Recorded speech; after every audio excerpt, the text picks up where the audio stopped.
Students call me Lama Linda, and I lead a Vajrayana Buddhist Sangha called Awaken in Toronto.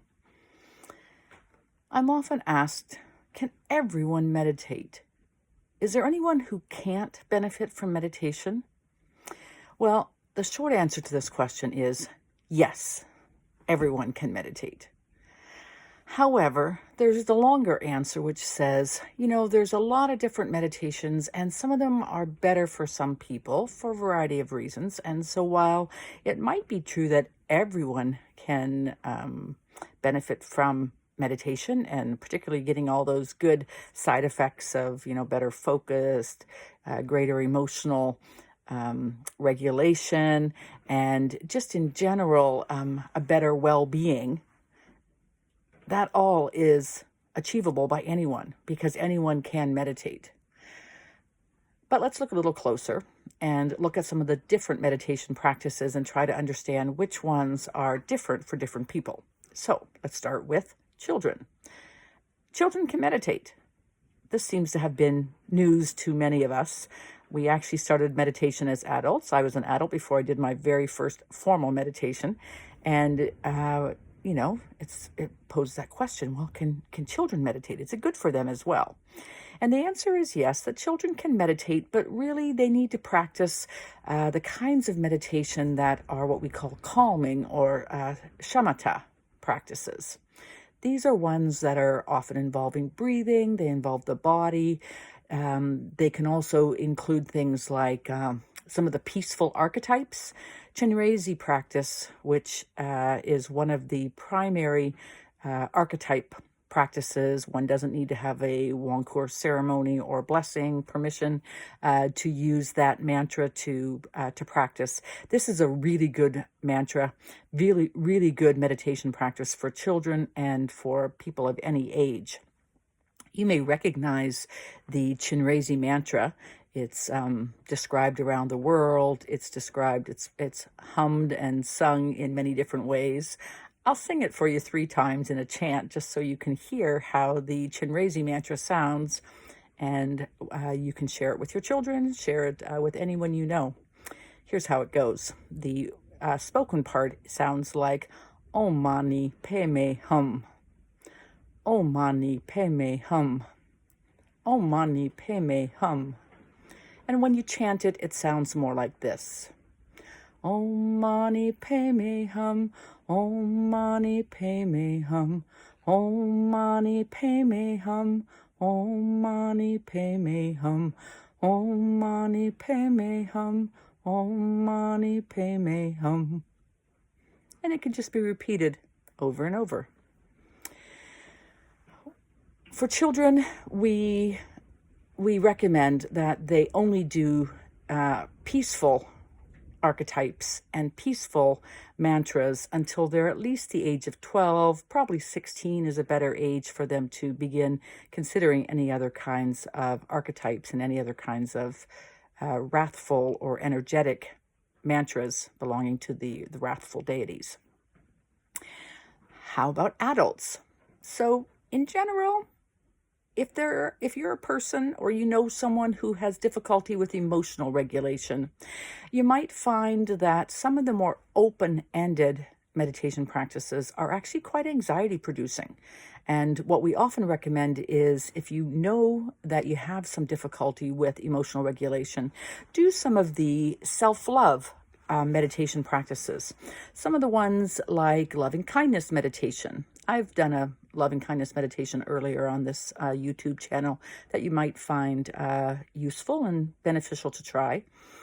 Any of the DBT groups, they recommend loving kindness in particular as one of the primary modes of therapy that gets included, and they really recommend loving kindness and starting with the self and really including the loving kindness towards oneself. And in truth, loving kindness, it's not just for someone with borderline personality disorder or any of the other personality disorders or bad emotional regulation. It's really good for anyone. But you'll find that this is a rather easy to access and good for people who do in fact struggle with emotional regulation. Someone who has paranoia, possibly schizophrenia, possibly any of the other paranoia related mental health difficulties, will find that too much open-endedness can kind of take them into bad places and make the paranoia worse, in fact. So again, with people with paranoid delusional thoughts, we really recommend that they have some sort of grounding, some voices that would actually keep them speaking and listening to them throughout a session. So an example of this might be one of the many guided meditation practices. And guided meditation practices include things like the body scan. They can also include loving kindness that we just mentioned a moment ago. It could also be Tonglen. It's another one that is often guided, and just any of the meditation practices that have a voice anchoring the practice, either throughout the entire practice or at least for large portions of the practice. It will help someone with paranoia kind of stay grounded, stay present, and at the same time be calmed and get the benefit of the meditation practice.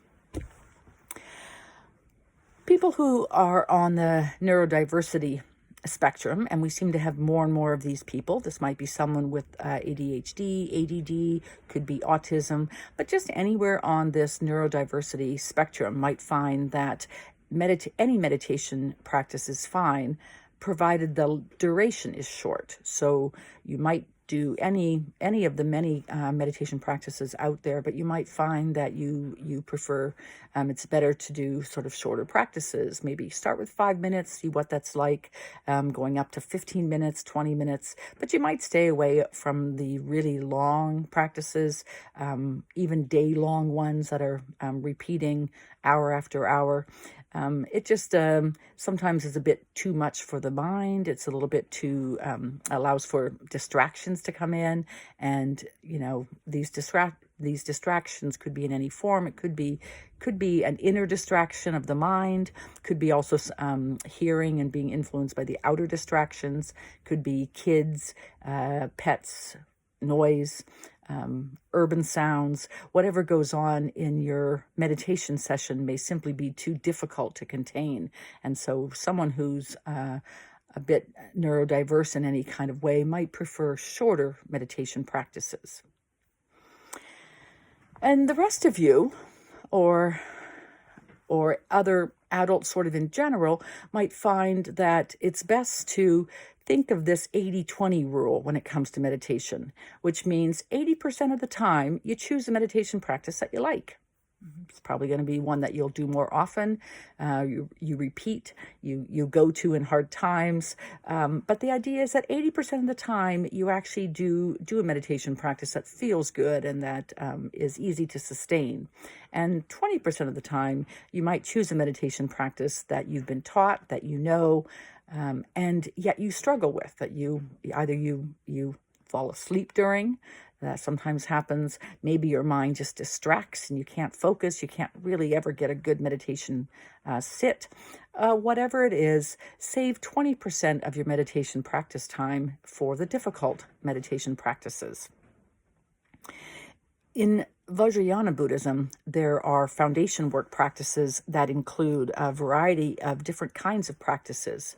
The 5 primary practices in the Vajrayana tradition are Chenrezig practices involving the mantra and visualization, and then prostrations, which are a body practice. And then we have Vajrasattva practices, which are, again, purification, visualization and mantra practices, and mandala offering, which is a creativity and generation practice. And lastly, guru yoga, which includes visualization and mantras, but is also about really connecting with guru mind and that unitive oneness consciousness involving your teacher guru, but also the larger guru mind. And with all these practices that are inherently in the Vajrayana foundation practices, you'll find that some of these will be preferred over others. Some of them you like, some of them you don't like. And the whole point of it is that overall, if you do all these practices, they will balance you. And there will be a certain number of ones that you really like and you go to and you have no problem doing large quantity of them. And then there's other ones you kind of struggle with. And, it's okay to struggle and it's okay to like them. And so hopefully during the course of completing the foundation work, you'll get a chance to actually settle into that 80-20-ish kind of ratio and allow yourself to do meditation practices that really resonate with you and that can also challenge you and take you to places that are really important in your being. So these are this is, some of the practices, in addition to the foundation practices, there are quite a number of other meditation practices you may have heard of. You may have done insight practices. You may know about the insight practices. These are ones that help you contact emptiness, spaciousness, and also contact the arisings of insight as they will come to you as you sit open and ready for them. You might also be interested in some of the archetype practices. Archetype practices include deities and visualizations and mantras. They're part of the Vajrayana Buddhist schools and the training for that. You may also like kasinas. These are classic Theravada meditation practices on color and geometric shapes, and they play with perception and the way that perception comes to the mind. And you may also like some of the death practices. These are favorites of my own. This being has done a lot of death practices. They're in a number of different Buddhist traditions, and they include really sort of like imagining the moment of death and a lot of other parts, both the your own body dying, the decay, and the ending of this lifetime. So there's a lot of these meditation practices that might appeal to you. Some guided, some open, some sense-oriented ones, some insight-oriented ones, some concentration and wisdom ones. And all of these collectively are part of the meditation practice variety that will inspire you to hopefully take up a meditation practice of your own and choose one that works for you.